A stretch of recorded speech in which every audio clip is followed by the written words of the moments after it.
right, I don't think we're done. She's filling up another pitcher full of chilies right now.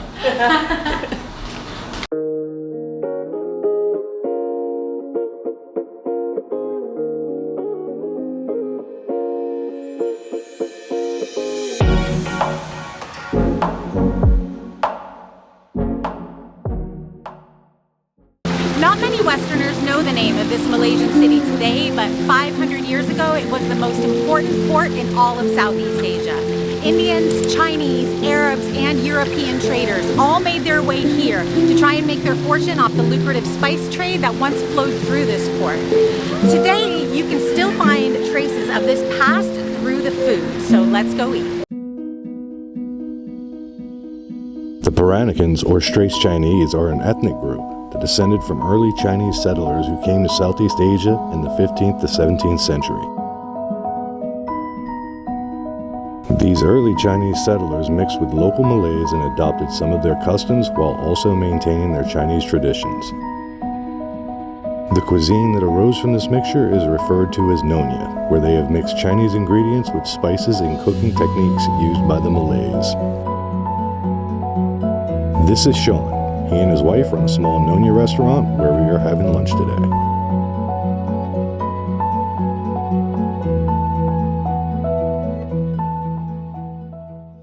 We are at a place called Unicorn Cafe right now, and this is a traditional Peranakan restaurant. Very familiar with Chinese cuisine and Malaysian cuisine, but with the mixture of the Malay and the Chinese that created the Peranakan, I'm very interested to try this because I've never had it before. This is a little appetizer. It's called pie tea, and what it is this crispy little pastry shell crust stuffed with vegetables like jicama, coriander, topped with this little chili sauce. It looks amazing.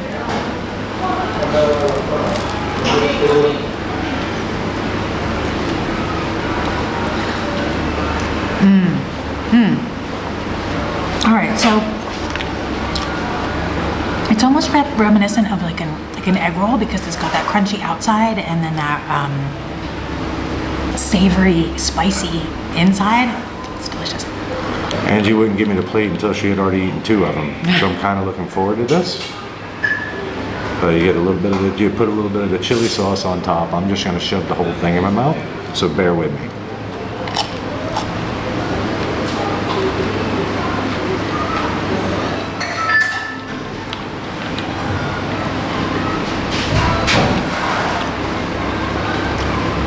Those are awesome. You can really taste, as Angie would call it, the jicama. It's not jicama, it's jicama. And the chili sauce that's on top of it here. Burst of garlic flavors in your mouth there. A hint of lime in it, and then all of the chilies. These are fantastic. I'm eating all 3 of these. She's not getting any of them. Okay, so they bring you out a plate of rice with a bit of egg on it, and it looks like there's some vegetables of some kind over here. I have no idea how these are done, so we'll let you know. But this dish here, the first one is called Pongteh Babi, and it is a pork dish. I don't know anything more about it other than it's a pork dish, but what you can see here, whatever the base of this sauce is here, as you look around the rim of the bowl, you can see this whole little oil slick that's on top of it. And this looks fantastic. And then the next one over here is a Satay Nyonya. What is different about this from a typical satay is it's not skewered satays and then grilled over. It's an entire sauce with the pork or chicken, whatever you choose. This is also a pork. So we're going to give these a try. Nyonya Satay.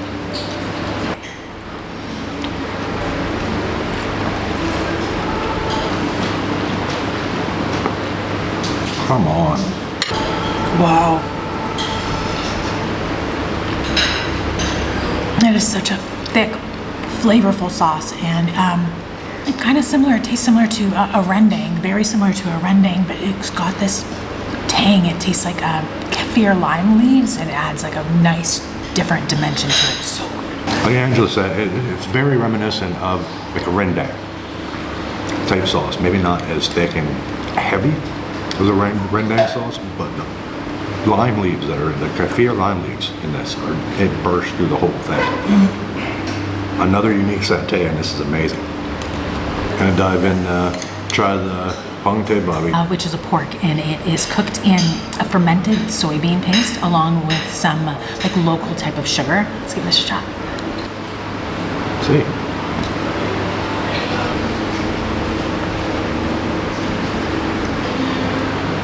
That's amazing.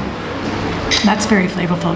You can taste like the fermentedness of the soy. I don't know if that makes sense. Like it adds a little bit of a sourness, but then the sugar adds a sweetness, and then the pork is fall apart tender. Oh, it's good. That pork is done so well. And okay, I'm curious what these little sides of vegetables or pickled of some kind or something. That's a nice addition. Oh my God, but they're a little bit of a zing to them. And they're almost refreshing. It's cold. It's get a little bit of the sour going on there, a little bit of spice on them. They're delicious. Oh yeah. Very strong flavor of like curry leaves in those vegetables, and they are like, yeah, a little bit of tang, crunchy.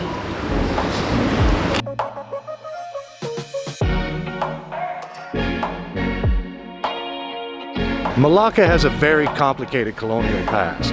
For more than 400 years, European powers such as the Dutch, the English, and the Portuguese held this port. Of the three, nobody quite left their mark on the cuisine like the Portuguese. In 1511, a fleet of Portuguese ships arrived in Malacca to get a piece of the wealth that flowed through the port. For 130 years, they held Malacca in spite of numerous attempts by the local sultanates to take it back. The king and the church encouraged the Portuguese men here to marry local women and have families. The descendants of those Portuguese are called Kristang and have their own Creole language, culture, and cuisine. Here in the Portuguese settlement of Melaka, there is a thriving Kristang community. It was founded in 1933 by Jesuit missionaries in order to gather together the people to help better preserve their culture. For decades, it was a poor fishing village, but recently it's become a tourist attraction, which has really helped with the income of the local community. Today, Julie from Lisbon Restaurant has invited us over into her kitchen to watch her prepare some traditional Portuguese-inspired dishes. And thank God, because it has started raining on our way over here, and we'll be happy to take cover. Julie starts the curry Debal with the aromatics. She chops red onions, ginger, fresh turmeric root, and lemongrass. This mixture gets added to candle nuts and blended together to an aromatic paste. Next up, she fills the blender stuffed full of spicy red chilies. Then another pitcher full of those red chilies. She does this several more times until the mixture turns a deep red color, just like those chilies. Here's the final product, which gets simmered for about an hour to blend the flavors, then cooked with potatoes and chicken. Did you see how many chilies she just ground up inside of there? That's crazy. So this dish is called curry Debal. I don't know if we mentioned that already. And a lot of people think that Debal means devil's curry because A, it's spicy hot, and B, like look at that deep red color. Debal actually is, it means leftovers, because this meal was traditionally prepared with leftovers from the chicken feast. So whatever leftover chicken or meat you had, you would throw it in this sauce and make your Debal, curry Debal. Curry Debal. I was going to say, you need to put more rice on that. I was going to say, that Jeff doesn't loves work for me. his rice, so let's give him more rice. Get the color on that. All of that color is from blended up chilies. Oh, yeah. Yeah, as you saw her when she was making it inside there. Look at that little beautiful piece of I'm so excited to try this. chicken. So you can correct me if I'm wrong here. It's thought that this dish may have originated in Goa, India. Which was also a Portuguese colony, so Yeah. that makes a lot of sense. And the spices and everything, you can see that. Yeah, I don't know if it's true or not, but I am very much looking forward to this. More sauce for me, please. How good does that look? All right, let's dig in. Oh, look at that chicken just fall apart. The amount of chilies that went into this, I'm just super curious to see. I'm gonna go straight rice here. If there's spice on this. Did you see the blender?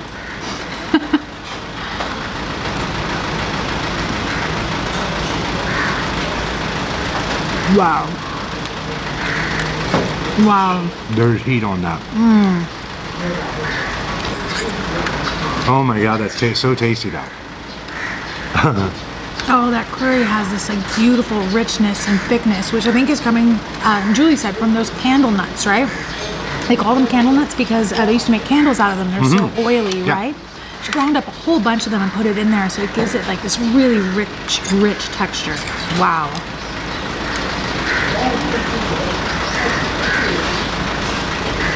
They're so good. So good. You love it? Oh yeah. There's a nice amount of heat on that. Like that lingers. You saw the amount of chilies that she mixes up when she makes a batch of her curry sauce.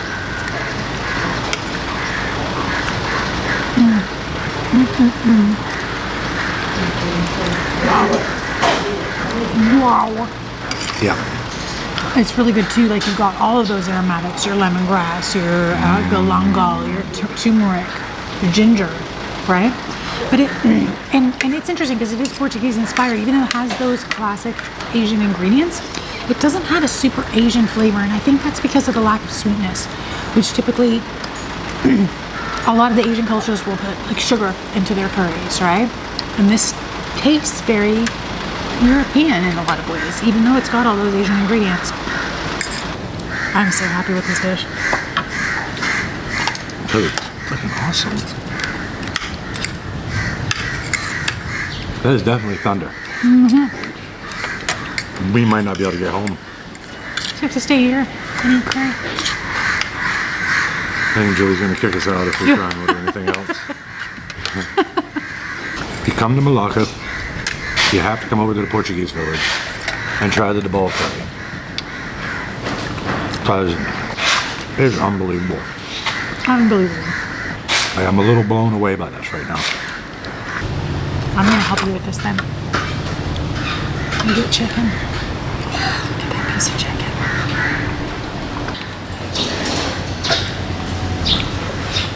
That wraps this up. Oh, she's done.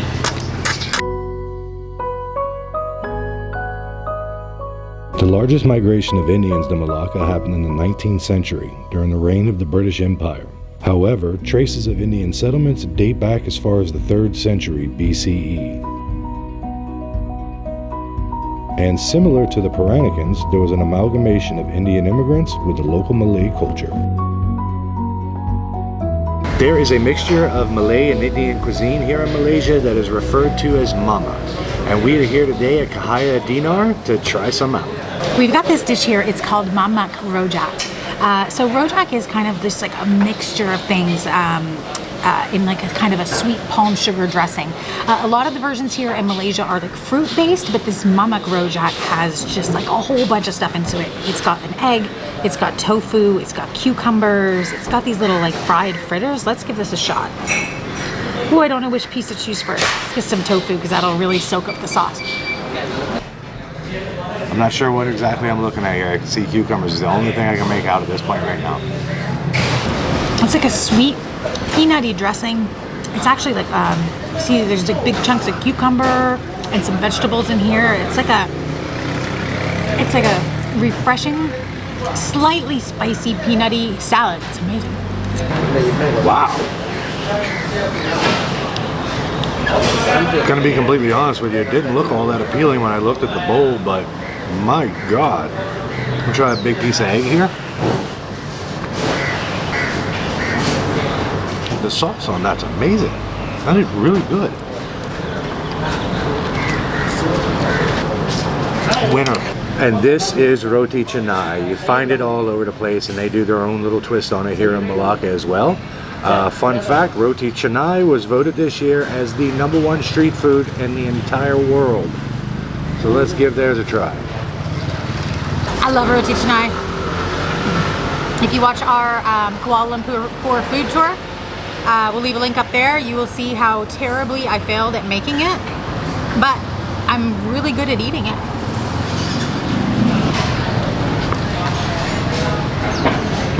That is so amazing. It's fluffy, it's perfect. It's just a plain roti canai that we have. There's no flavors into this. But that is awesome.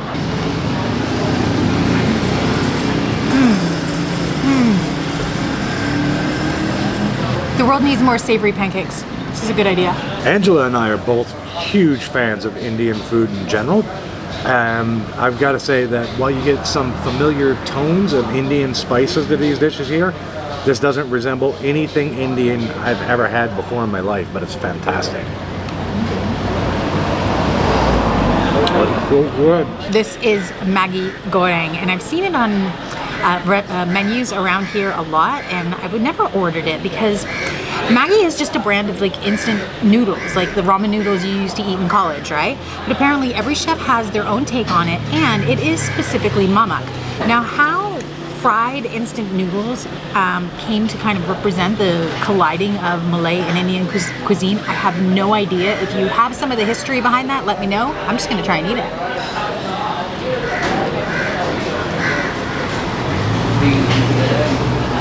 There's almost like a curry leaf flavor that he's added into this, along with like chunks of tofu, a little bit of vegetables. It's actually, you know, for brand of instant noodles, basically just gussied up by the restaurant. It's pretty tasty. I don't know what to make of Angela's reaction to the Maggi Goreng, so I wanted to try it for myself here.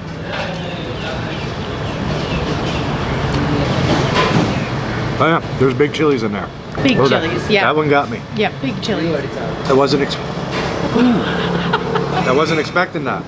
Yeah, the noodles absolutely look like a prepackaged thing of ramen noodles that you would find. But they've done it really well. This is something called Murtabak, and apparently it is from Yemen in its origins and is still a really popular street food all around the Middle East. But Indian Muslims brought it here to Malaysia, of course, as usual, put their own spin on it. It looks like a little stuffed pancake.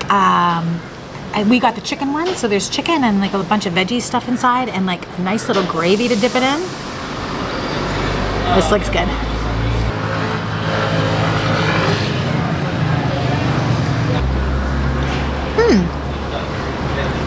All right, so you've got like some really lightly cooked vegetables. So you've got like a little bit of crunch, maybe some red peppers, onions, carrots maybe. There's definitely egg in there, and then chicken. And then this is a little bit like an oily, slightly spicy sauce. That's just good. We're gonna go in one more time for that.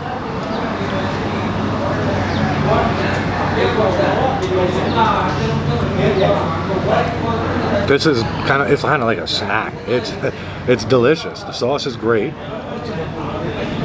Slight little bit of heat to the sauce there. That's good.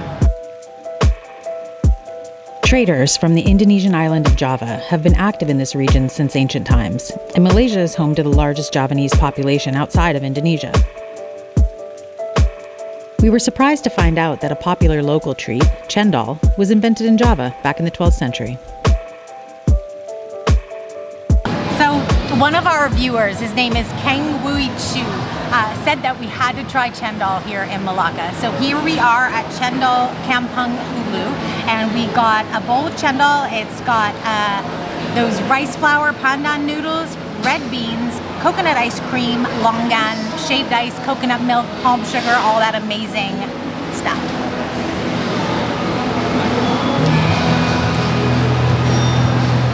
It's really good, but I still can't get over having red beans in desserts. It's not something I'm used to, but it's super tasty. Yeah, I got a little bit of palm sugar in here.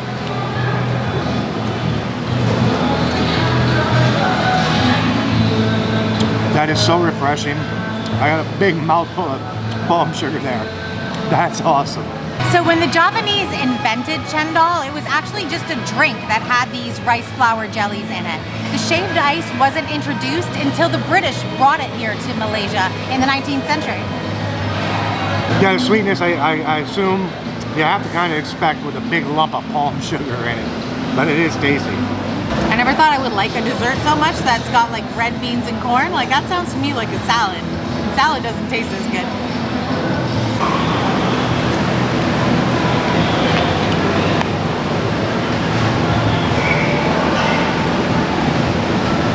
So good.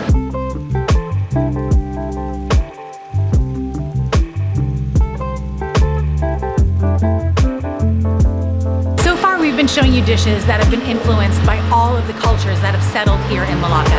We thought it was about time to show you a dish that was born right here in the city. Let's go eat. We are here at Mamak's restaurant to try a dish called Satay Chelap. Chelap is actually Malaysian. It translates to dip, and we're gonna show you why in a second.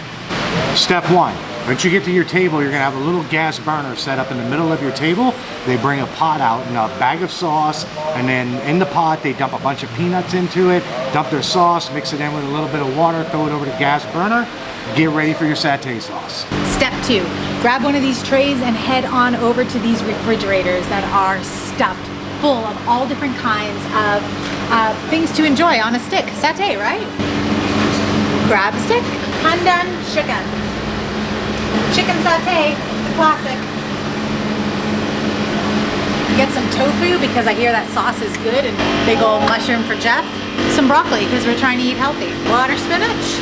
This is pork ear. I've never tried pork ear. Yeah. Salami? Bacon slice. Just regular pork satay. Look at all of this. Jeff's feeling adventurous. Pork intestine. Think that's enough to start? You have so much food there. Step three, all of these amazing skewers you just picked up at the fridge. Put them in that sauce that's boiling up right now so they can cook. Step four, get your skewers out of the sauce and shove your face with spicy peanutty goodness. Right. No, that's good. Oh my God. That is awesome. Oh, wow. So all the sticks of food that you saw Angie grabbing earlier, they have, try and hold that up, little colored ends on them. Right. Red, blue, green, Or whatever. plain, whatever color they may be. And what happens is when you're done with your meal at the end of the night, they come through and they count the sticks. And that's how you pay for it. It's kind of like being in Spain with tapas or pinchos. Yes, that's pork ear. That's the pork ears. Yep. All right, here we go, pig ear. I never ate a pig ear before.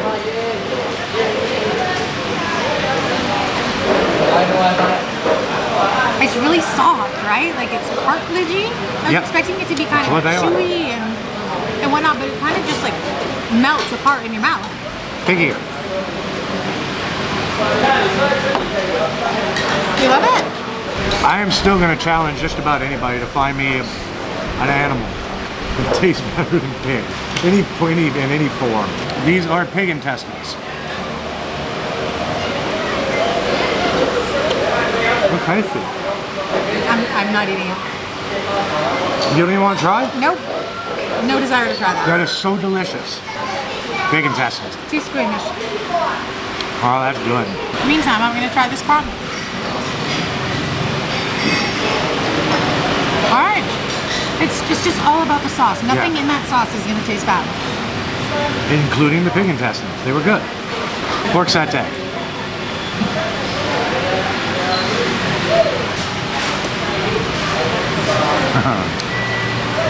Look at all these skewers we got, but I'm pretty sure Jeff's about to go back for more. I'm going back for more. That is super good. Crab claws. Synchronized crab claw eating.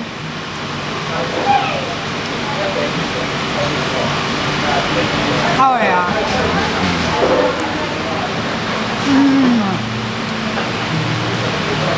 Oh, that's it. That's delicious. That's the one. Dumplings.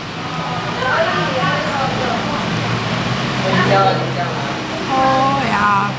I love dumplings. Oh, they got chives or like green onions in them. Oh yeah, they're good. Oh, it's delicious. She's smart. She's got a little bit of sauce she just put on her little plate so she can dump on each little bite. The sauce is the best part. That's so Like, smart. That's why you're here. That's like the soul of the dish is the sauce, right?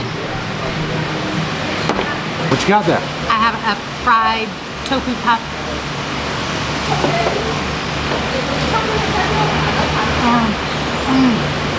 Okay. It's spongy.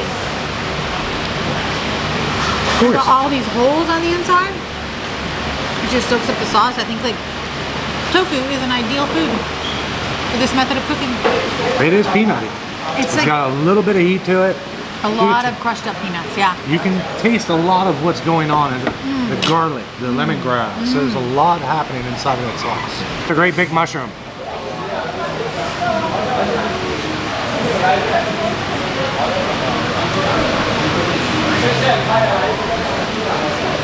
That is so stupid.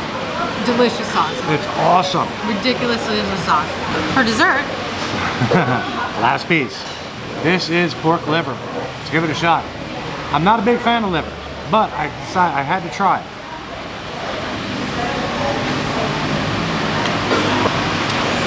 It is a bit much because it just starts, it's that irony flavor. It's chewy, but not as bad as I expected it to be. It's not as horrible of a memory of eating liver as a child as I once had. Am I gonna finish it? Absolutely not, but. all right, we quit. We're calling it. Just counted 38 skewers we ate between the two of us. We'll let you know how much that cost once we get the bill. So the total on that came to 149 Malaysian ringgit, which is very reasonable, and that included the 2 large tiger beers that we had. Yeah. Now, for step 5, go home, take a nap.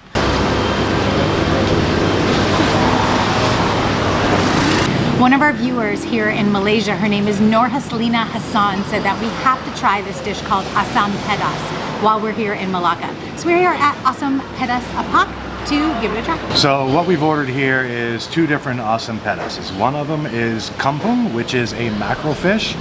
The other one is called Jenahak, which is a golden snapper. So it's a basic snapper that's going in there. Let's give them a shot. So Asam Pedas is the name of this sauce, and it translates roughly to spicy and sour because the sauce is made up of chilies and tamarind sauce. So I've got a little piece of the kembang, which is the mackerel fish. Let's give this a shot.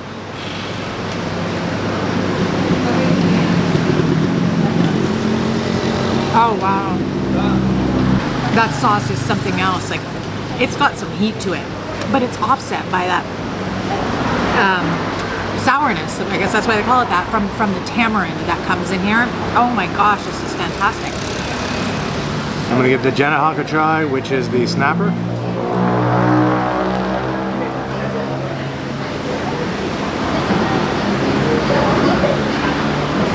The fish is done beautifully.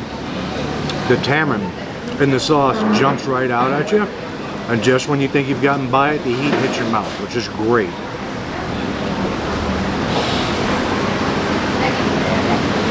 Oh, it's good.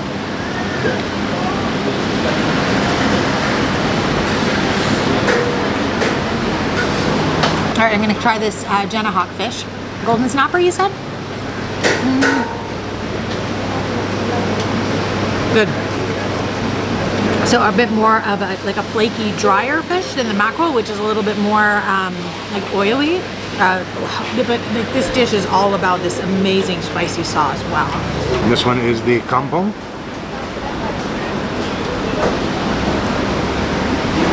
This is unbelievable.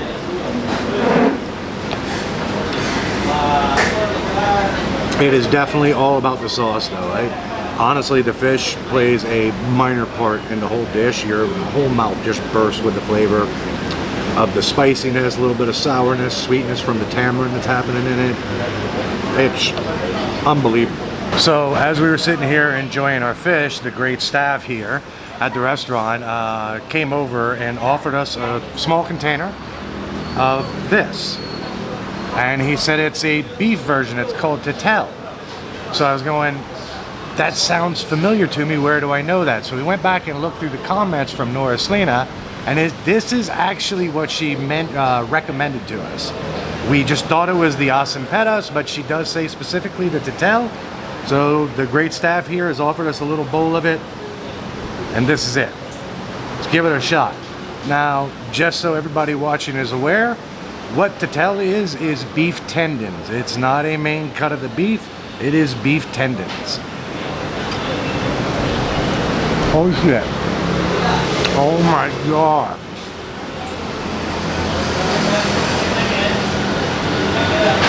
I've never eaten tendons before. So I was a little skeptical of putting that in my mouth. That is awesome. You've got, really, this is unbelievable. Oh, that's amazing. Wow. That wraps up all of the fun that we had here in Malacca, exploring all of the various cultures here through their food. Yep, and we are out of here in 2 days, so you guys be sure to like and subscribe so you can see where we end up next in Malaysia. Bye.